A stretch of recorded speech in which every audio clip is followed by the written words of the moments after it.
listening to Sandy and Nora's podcast.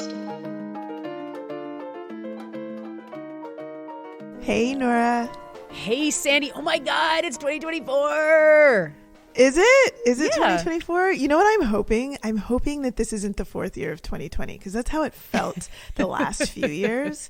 And so I'm hoping that we have truly entered a new era, a new year, new world. But I know that that's not possible. It's not true. But you know what? The top of the year always gives me a little bit of like an injection of optimism, of possibility. And I'm gonna try to lean into that this year. So Happy New Year. Oh my God, Happy New Year. And you know what? If you had said that on Twitter, you would have been attacked for claiming that COVID doesn't exist. COVID doesn't exist. Happiness doesn't exist. Years are a invention by the elite to take us all down. Like I'm sure That's there would right. have been all sorts of different types of things that people would have accused me of. But that, dear listener, is why I'm not on Twitter. But Nora, you are, and I have seen some of this. I mean, you've gone from being the sole journalist in Canada counting and reporting on COVID deaths to writing a book that is one of the best accounts of how the media in Canada messed it all up to being a COVID denier, and that is the internet, everybody. That is the internet and what it is doing to us. It's fascinating. It's not good. It's not good. But you know what? One of the things about being in real life with real people that have to say these things to your face and then you get to reply is you're reminded that things are better out there, that people are still good.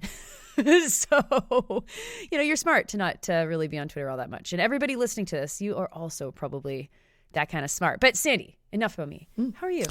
How am I? I mean, I plan to go on a very long rant on this episode about health and health for people who have uteruses in particular.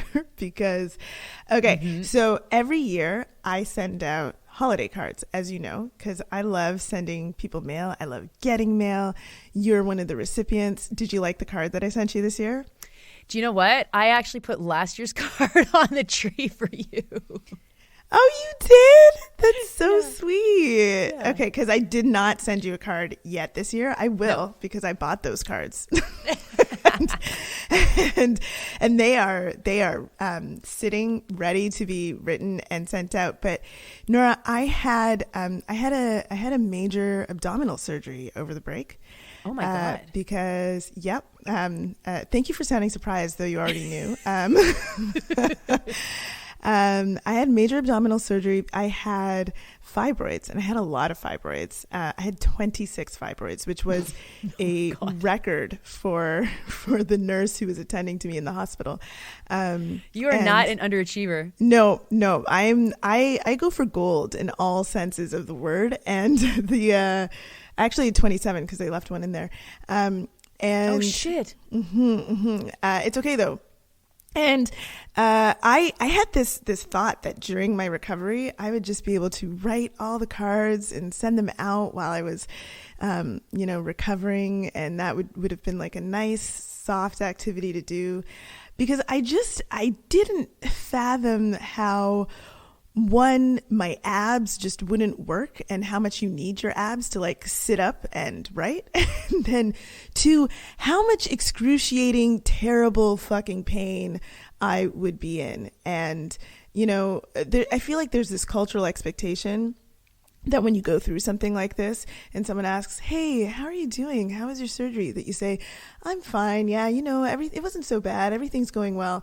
And I am not doing that. I'm letting everybody know that it sucked and the recovery really sucked. And I have lots to say about women's health and health for people who have uteruses, and the lack of education that we have surrounding this, and how angry I am about this whole thing. That's how I'm doing. But I will still send out those holiday cards. And so in February, you will receive a holiday themed card that will maybe have some jokes in it about how late they are. That's awesome. I can't wait for that. And I know that, like, you know, this has been something that you've been trying to figure out for a long time, what could be causing the discomfort and the pain. And you've discovered in this journey, like, just how little research and focus and care has been applied to something as fundamental as growths inside of your uterus. Like, it just is one of these things which is like, man, if we lived in the matriarchy, this would be probably like a really big kind of thing that we know about and watch out for and understand. Absolutely. And it's like, since having this and dealing with it and, going through the process of dealing with it, I feel like everyone I know that has a uterus has been like, oh yeah, me too. Either with some sort of something similar, whether it's fibroids or endometriosis or something where they've experienced something like this, and have had the same sort of questions, the same sort of surprise education through it all, the same sort of like weird delays and not knowings and even the resistance from healthcare providers to look into something in a particular way when you're like, this is a problem. So yeah, we'll talk about that a little bit on this podcast today. But first, before we get into that, I said that I'm starting the year off with optimism, and there is nothing more optimistic than gratitude, is there? Yes. Okay. So you will remember back in 2023, we asked people to maybe consider increasing or donating to the podcast for the first time. And the hope was we'd be able to start hiring somebody or some people to help us with the script writing for the Daily News. Now, two things to say about that. First of all, if you were in touch to say you want to be that person to write the scripts, thank you so much.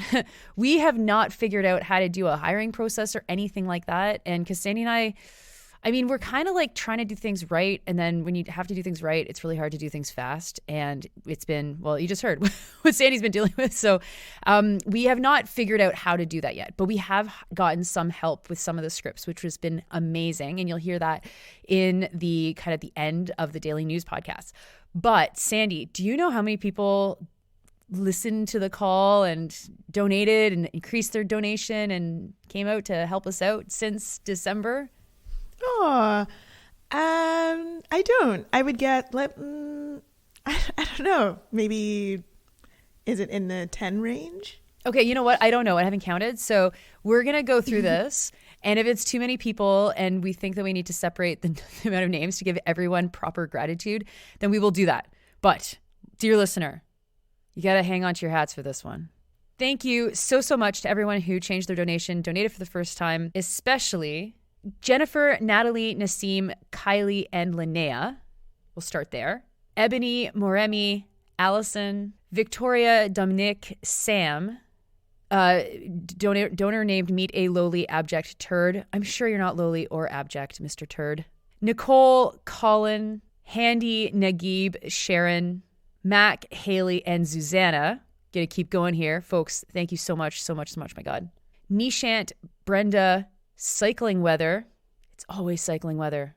Anna, Emily, Jennifer, Amanda, Joseph, Abby, Astra, Kelly, Hannah, Alexis, a different Kelly, a different Natalie, Jackie, Neil, Cameron, Antoine, Chris, Brad, Kay, Zane. Oh my God, Sandy, I feel like I'm doing the Romper Room right now. Do you remember that show?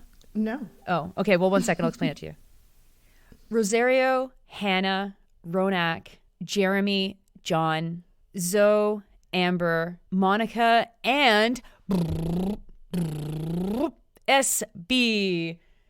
Thank you, everybody. Oh my gosh. Thank you so much. Oh my gosh. Thank you all so much. We really appreciate you, and we wouldn't be able to do what we do without you. So hopefully with all of that support, we can do what we do even better. So I'm feeling really good about that. Thank you.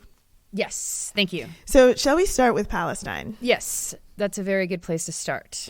We think that for this episode, we're just going to talk about a number of things that have been on our minds because it's been a while since we've seen you all. I mean, we did start the podcast back up a couple of weeks ago, but those were episodes that were in the can for us. And so let's just talk about what's going on right now. As of now, 25,000 people have been killed in Gaza.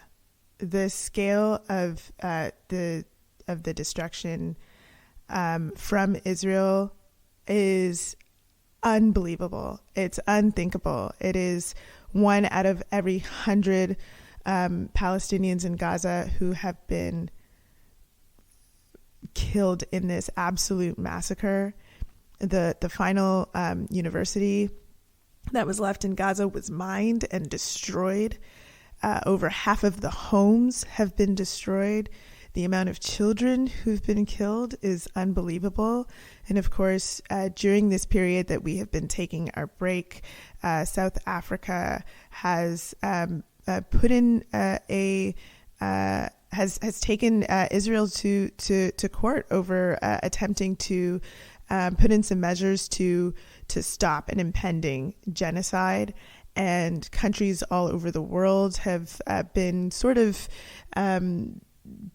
putting up where they stand on this. And with respect to Canada, it's been quite confusing, but not altogether unexpected that Canada has tried to, in its own statements, like not really take a side, but in the end confirm that they will respect the findings of the International Criminal Court, but that they don't necessarily support the premise of South Africa's application.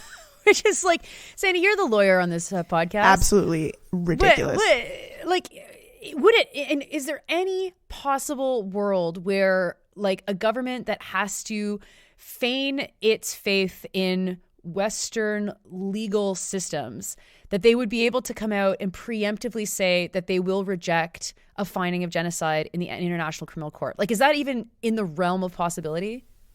I mean, look, we're in a post-Trump world, right? Like, what even makes sense anymore? Like, I mean, look, the International Criminal Court, I mean, I think for anyone who has been, paying attention and knows anything about international law, it's all not real, right? Like it's like impossible to enforce, and there's no real standards around like the very shaky agreements around the world that allow this sort of thing to exist. And so what this is, like, more than anything else, like, I'm not being Twitter cynical about this, as in, like, this means nothing. It does mean something. It means, like, appropriate documentation of what's happening that can be referred to at some time in the future and today to say, like, this is what we know has come to pass, what we know has happened, rather than what I expect will happen, will be attempted by the perpetrators in the future, which is some sort of rewriting of history to make it seem not as bad as it is, right? Like, it is important to have that sort of documentation, but I suspect that the findings will be horrid and that there won't be much that will be done coming out of those horrible findings.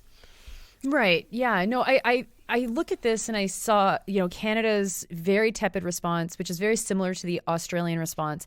And if you read it, I mean, it starts by talking about Hamas, and it's like, you guys, you're still fucking talking about Hamas. Like, okay, but Hamas hasn't killed that many people compared to Israel. And like, from my reading of the situation, the Canadian government is not the kind of government that is able to come out in front and say that they will automatically reject a finding of genocide from the International Criminal Court.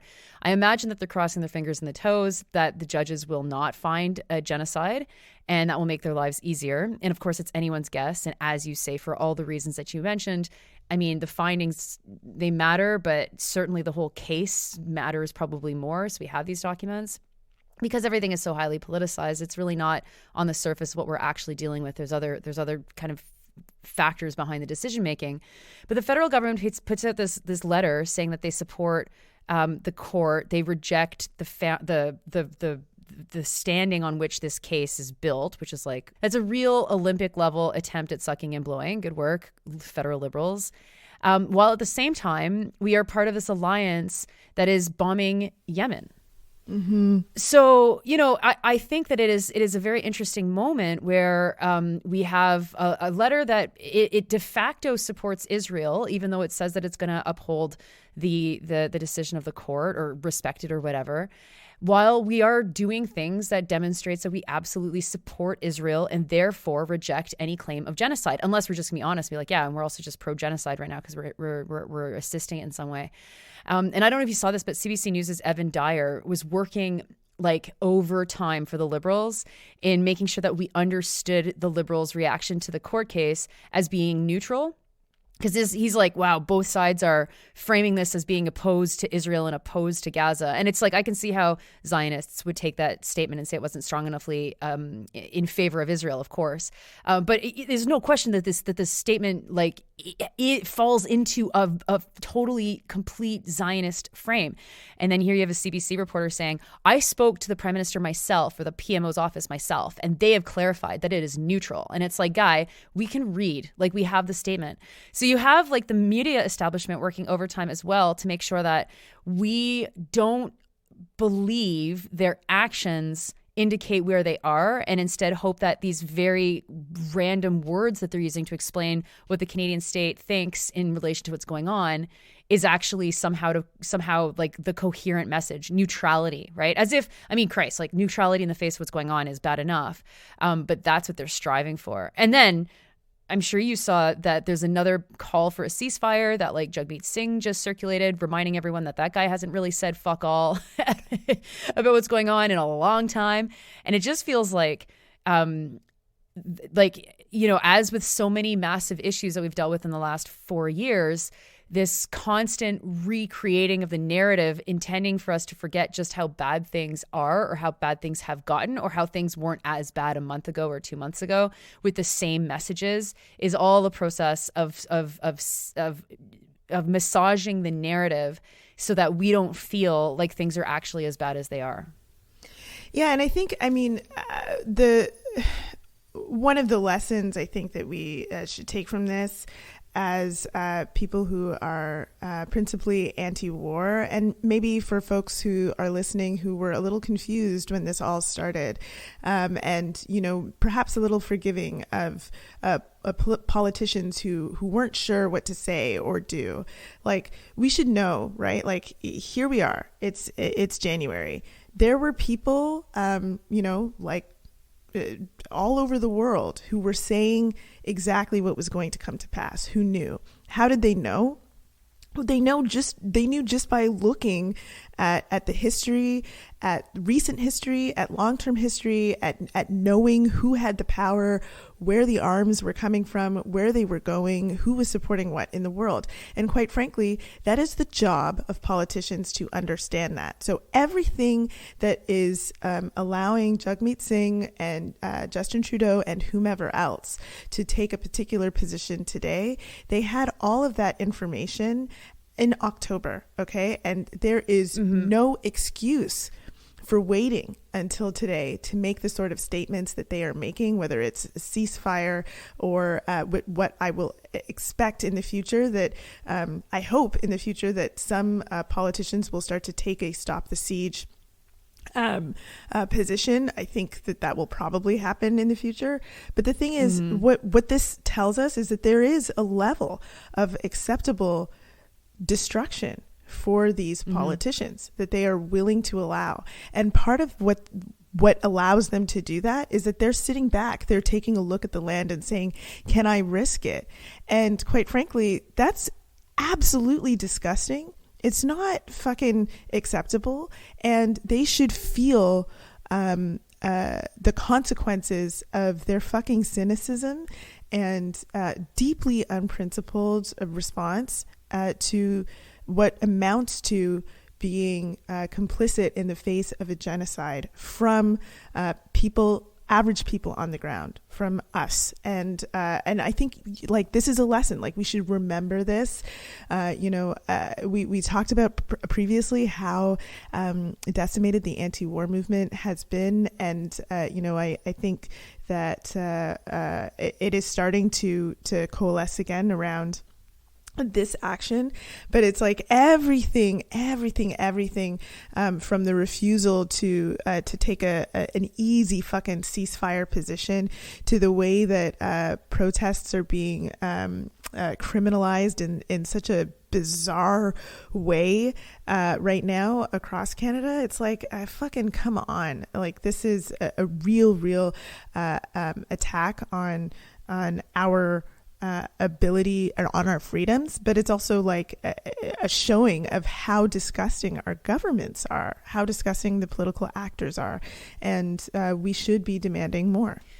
Yeah, I think that it's so important to always come back to what we know about what's happening in Gaza, because it is too easy for supporters of Israel to spin everything on its head and then fall out of a conversation that makes any sense at all.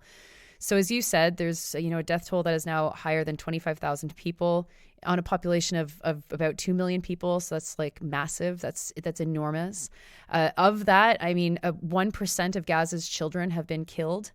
And if you put that into Canadian terms, I mean, it's something like 76,000 children being killed since October 7th. And that's not really driving any of the conversations in the mainstream media, and I think like we should talk a little bit about where mainstream media falls into all of this. But there's other markers I think that are really important as well to see. So the cultural destruction and genocide is horrific, and it's such an interesting part of the world because there's been so many people that have lived there for so long that it's like humanity's history is being destroyed. Like our collective history is being destroyed. And, folks in the Daily News will remember that I talked about some of the stuff, but there's been ancient manuscripts that have been destroyed within ancient mosques. There's a Roman necropolis, which was found only in 2022 with something like 167 fully preserved bodies from the year like 1800 BCE or something, right? Like that is unbelievable. Destroyed. Buildings that date back to 400 AD, or what do we say? Whatever the new AD is, 400 and 600, and beautiful buildings, beautiful mosques, beautiful churches, all just destroyed. And I'm sure, Sandy, you've seen the controlled demolition that we've seen of a university in Gaza. And it's just like, this is not destroying Hamas. We obviously can see that. Desecrating cemeteries is not destroying Hamas. And so every single time that a Canadian politician hearkens to Hamas in this situation now is a signal of how much they support this destruction. Because even if this was a war to go after and murder every single member of Hamas, it's not justifiable. And we can see plainly that it's not, that's a pretext for Israel to be able to clear Gaza. Their politicians are saying that in no uncertain terms. I mean, they're speaking as if they're not in front of an international criminal court on charges of genocide right now, which is, I think, just shocking. And when you step back and look at all of that, it's like, at what cost is Israel allowed to do this? And what are we as Canadians, or what is we as citizens of the world, of however you want to put it, willing to accept in terms of our complicity in this destruction? Now, one of the difficulties is that mainstream media has absolutely failed to tell this story. That every time that the CBC happens to have a voice that like actually talks about what's going on in Gaza and isn't like complete spin, I see a lot of lefties going, oh my God, finally, there's one person they've talked to, rather than that actually being the frame through which this whole story needs to be told. And so, we've said on this podcast many times that this event is paradigm shifting. It's got ripples across the world, and we should be looking at, like Jordan bombing Syria, Iran bombing Pakistan, Iran bombing Syria, Israel bombing Syria, Iran bombing Iraq, Israel obviously bombing Lebanon. Like, this is really, really bad. Like, Canada being involved in military action in the Red Sea against Yemen, and this coalition bombing Yemen. And where is Canadian media on this? Incapable of telling us what the hell is going on right now and how implicated as Canadians we are in it. Yeah, it's fucking unacceptable, and here we are. And there were more cuts to media just before we went on break, or was it over the break? I can't remember, in Canada. And so we're in a really bad situation all around. And I mean, I really don't have words to to describe or make sense of what's going on. And I mean, we have Netanyahu saying that under no circumstances will Israel accept a Palestinian state, and saying, you know, for someone who has said that the words from the river to the sea constitute genocidal intent, that is, those are words that he is now using. So perhaps a giant projection there. And there's literally no reason to be trying to describe this as something that it is not. This is a genocide that is being taken, that is being carried out in front of the world, and very few countries are doing anything to try to stop it. Mm-hmm. But hey, Sandy, I'm sure you saw the big news about Justin Trudeau's holiday this past month. Yeah. I saw it. I saw it. I mean, what is there to say? Like, oh my God. I honestly, in one way, like, I really don't give a fuck. Like, there's so many other things that he has done that I hope not in one way. I hope in like 30 different ways you don't give a fuck about this. In a gazillion ways, I don't give a fuck, because there's like 1,000 different things that the media could be reporting on that the Trudeau government has failed at. And this sort of sensational shit, like, I do not care. In another way, I'm like, God, you guys are really bad at this. like the media, Justin Trudeau, like everyone involved, you're all really bad at this. And I don't understand how you could be this bad. Stop being bad. Yeah. No, exactly. And I mention this not because the story matters. I mean, again, if you listen to the Daily News, I haven't mentioned the story because it doesn't matter at all. But it is an interesting example of where the federal Liberals are currently. So we have a prime minister. He goes on vacation to Jamaica, goes to a private villa. The estimates that are published in the National Post of how much this costs is $80,000. There's questions about whether or not he had to pay it or if it was like a gift to him. His whole family goes, including his ex-wife. So it's just this beautiful, like, blended family co-parenting kind of magical thing. And you know, it creates this world where you've got one set of people who would probably vote for Trudeau again, being like, this doesn't matter, this is unfair. The Conservatives obviously being out for blood because this is like totally unacceptable from an ethics perspective, but like, I mean, doesn't actually matter in the grand scheme of things. The NDP is also involved in it too, saying the ethics breach, like hoping that we forget about, you know, Singh's own ethics breaches by accepting ridiculous gifts like whatever the fuck that like baby rocking chair or whatever the hell that was. But it is interesting to me that the Liberals are so, like, whoever is making decisions in the Prime Minister's office is so untalented that they wouldn't think that this would cause problems. And this is the thing. Yeah, it's like, you're so bad at this. It's why. I don't care. No, but it's bad news from anyone that's hoping that the Liberals are going to be able to win the next election, because if they can't even figure this out, they're not going to be able to actually go toe to toe against the machine that's behind Pierre Poilievre. And I also just want to use this as a pivot to say, like, this news doesn't fucking matter, but it's all that the federal politician watchers have been writing about.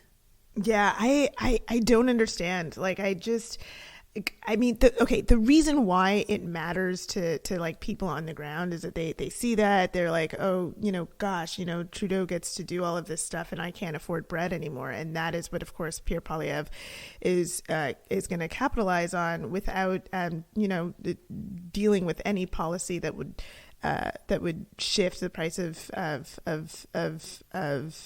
daily necessities. And the NDP will, I don't know, not properly capitalize on this by talking about anything that would actually be a good approach to dealing with policies that are leaving people feeling that they're in a really destitute position right now. And that sucks. And it would be really amazing if there was anyone who was doing any sort of federal reporting who could talk about it in those terms, or any sort of federal analysis, at least, who could talk about it in those terms. But I hear you're no longer on CBC on Sundays, so I guess not. No, although it's not like on that segment we got those kinds of questions very often, but But yeah, no, the paradigm shift that's happening is major, and mainstream media is not doing so well with it. They're not coming out unscathed at all. But, it's a new year and we're supposed to be hopeful and look forward and all that kind of junk. And you've, of course, started it in if I can say, the belly of one kind of beast, the medical system. And so I know that the medical system's been in a lot of people's minds. Of course, you're in a different country's medical system, but I've been so surprised. I've been on the road recently and I've been talking to a lot of people, and it came up many times that people would still say, but at least things aren't as bad as they are in the States. Like some variation on, well, if I was in the States, it'd be way worse, or I would have to pay like way more or whatever. While at the same time, we're seeing provincial governments whole scale like outsource and sell off and bring in private for-profit healthcare. It seems like a perfect storm of things with absolutely no organized popular pressure to fight against it, because Canada's institutional left takes January off. Yeah. Gosh. Yeah. I absolutely need to rant about this. It is, it's different. Like the experience, I think, is different in the United States, but some of the issues are very much the same, or very much similar. And if folks are wanting to like read about what I'm about to talk about, I really suggest that you take a look at Nam Kiwanuka's writing on this. Some of it she's written in tweets discussing her own experience. She's also written articles on TVO talking about her experience with gynecological care in Ontario in particular. And for me, being able to read those articles and to read her experience was like really validating during the times where I was feeling the most nervous, scared, angry, all sorts of different emotions. And so if what I'm about to talk about makes sense to you and you're feeling these ways as well, I encourage you to take a look at her writing. But gosh, Nora, Nora, I'm so angry. Okay. I'm so angry. As you know, like I am somewhat like a little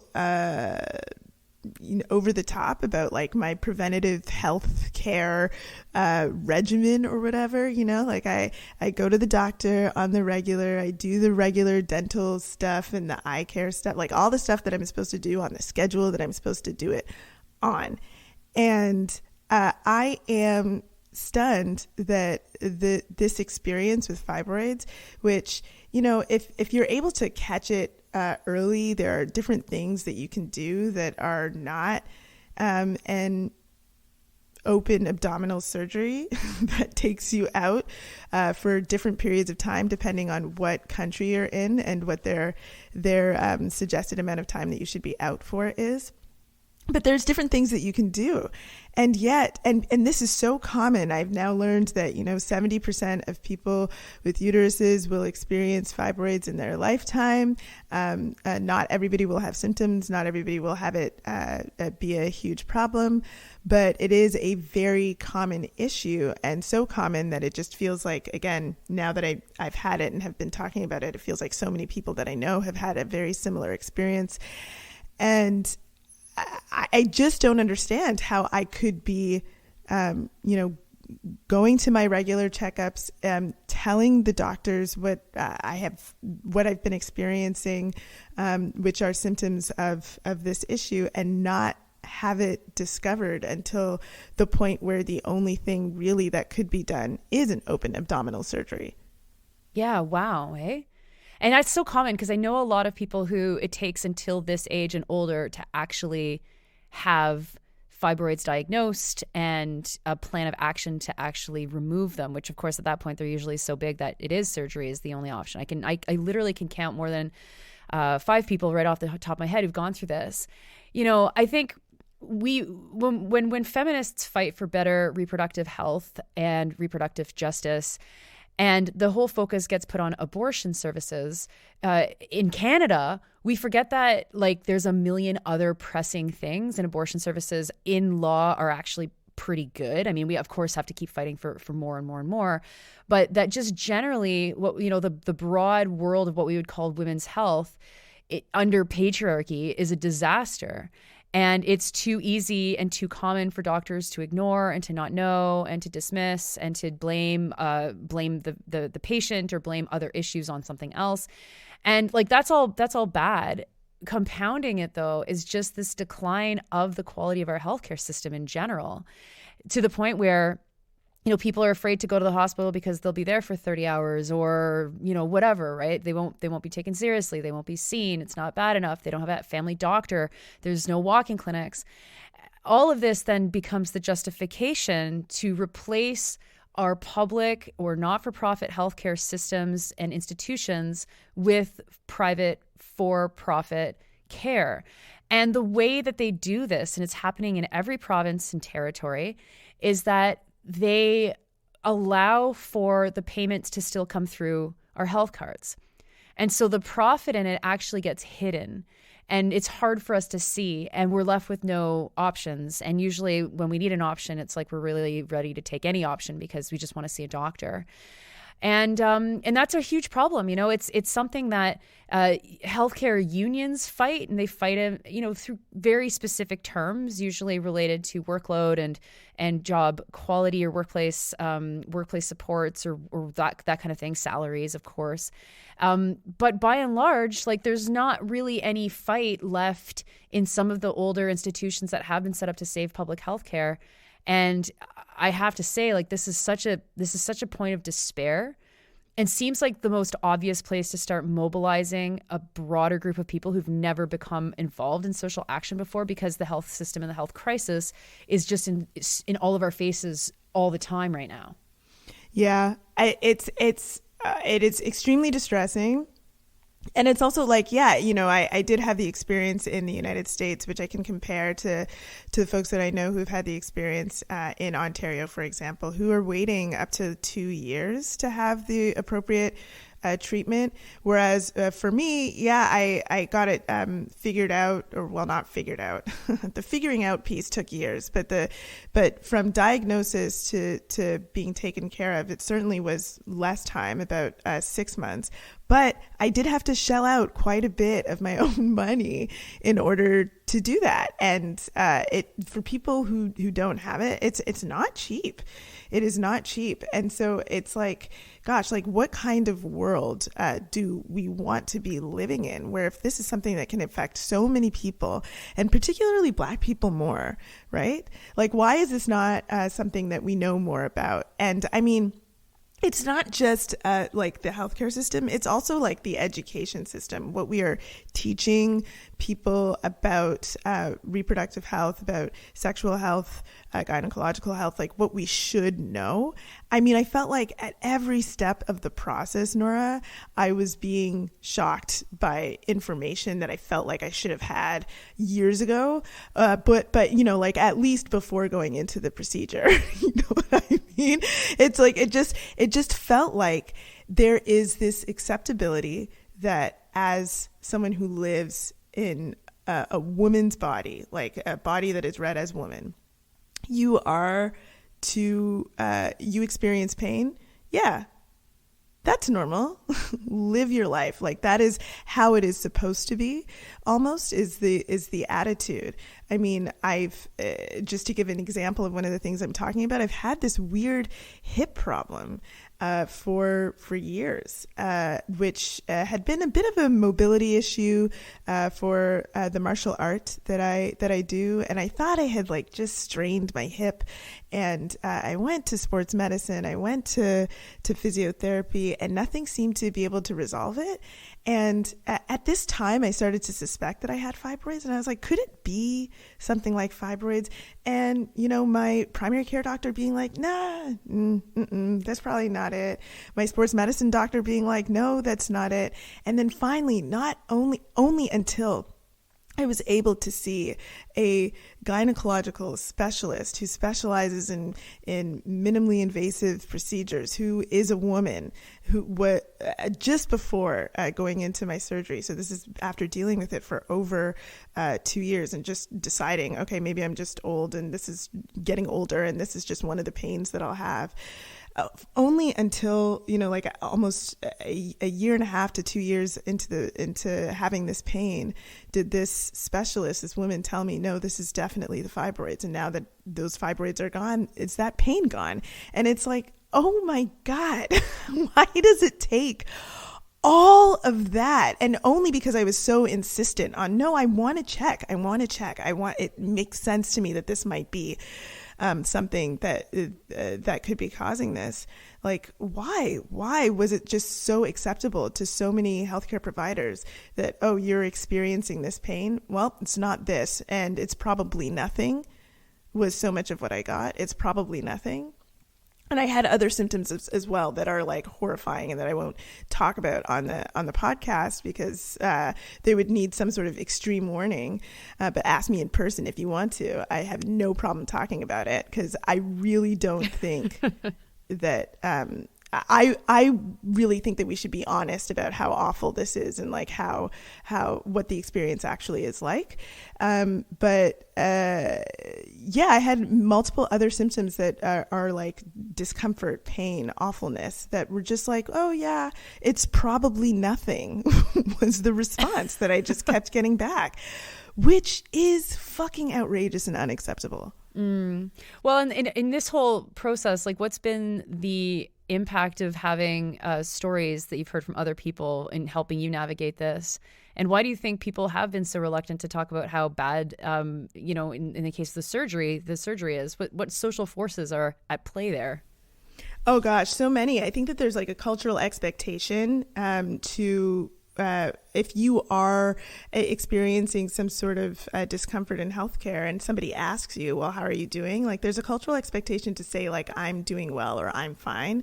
And, being able to talk to people who are like, oh yeah, I've had something similar. I've had endometriosis or I've had adenomyosis or I've had a myomectomy, which is what a fibroid removal is called, and actually dig into what the experience is like. It's so helpful. It's like those are the places where I actually learned what to expect, how to recover, and so on. And so not only is there that cultural expectation for everybody, but specifically for women, I think we are taught not to be a problem, like to not be too forthcoming with discomfort. And so there's also this cultural expectation that we keep these things private or keep them to ourselves. And so we don't really talk about them publicly, but they are discussions that will be happening like in a not public place, which again, for me, it's been helpful in navigating the experience, but it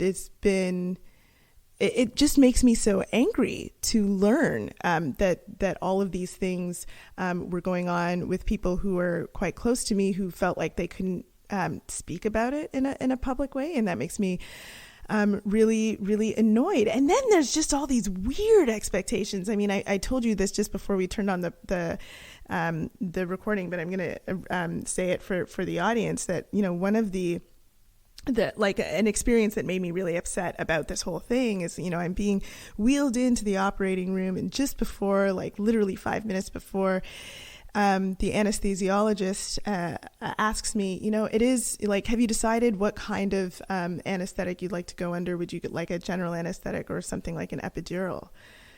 And I was like, very confused, because the entire time I had expected that it was just obvious that I would be completely under.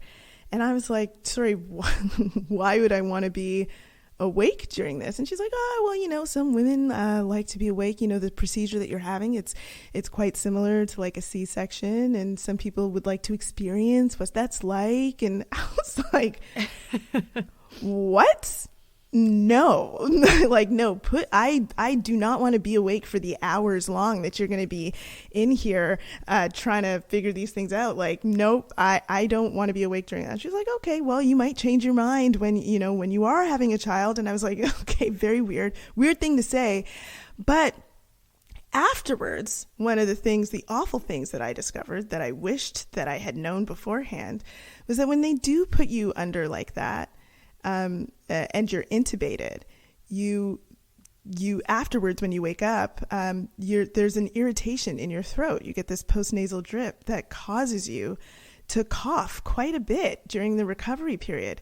And let me tell you, when your abdomen has been cut open and then you have to cough, it feels like you are splitting in half with every single cough. It is the most excruciating thing. And had the option been given to me in a choice that was like, oh, you might want to be awake because here's a complication that can happen later, that could be even more painful if you are put under. And if you are awake, you won't have that potential complication, though you will have this discomfort right now for hours. I don't know that I would have made a different decision, but it would have definitely been a more informed decision. And I don't understand why I wouldn't have been told it in that way. Well, because of course, childbirth is like the only thing to be thinking about when we're talking about uteruses, or uteri, I think is officially the right word. I don't know. Either way, I'm just really, really distressed by it. I might write something about it. I'm thinking about it. I don't know. I just finished writing a book though. So, I'm like all written out right now, but I might write about it, but just because I just think that, gosh, the approach is just so wrong. There should be other ways, that we support one another through these really difficult and awful experiences, like from the research to the way you're expected to deal with pain, all the way down to like the anti-Black racism of it all, of like how the assumption of how much pain you're actually experiencing and what you can experience, to just the knowledge you should have going into the surgery itself and afterwards. My God, like the whole thing is just so awful. And, we need a fully different cultural approach to this kind of healthcare, but also to healthcare in general. Mm-hmm. While you were talking, I was thinking of how many people listening to this episode don't even know what fibroids are, which I mean, is totally would be normal. I'm sure there's people going, what is a fibroid? You could Google it, but be careful. Yeah. I mean, like that has been a thing too. So many people in my life who don't know what fibroids are. So, look that up. And I mean, honestly, yeah, sure. Be careful, but also we should be talking about these things. These shouldn't be things that we should shy away from, which is why I've shared the photo with everybody who's asked, and even those who haven't, like you, Nora. So, anyway, thanks to you for being a great support through that. And gosh, it also just makes me so angry for every person who has been through a C-section and has been expected to recover alone. Oh my God. I don't know how that's possible. Don't know how that's possible. Well, I mean, I probably would have died because after my C-section, I lost so much blood. I hemorrhaged and had a lot of some of the problems that you were talking about. We shared our problems together. But I passed out when I came home because of loss of blood. And had I been alone, like, I don't know if someone would have to find me on the ground.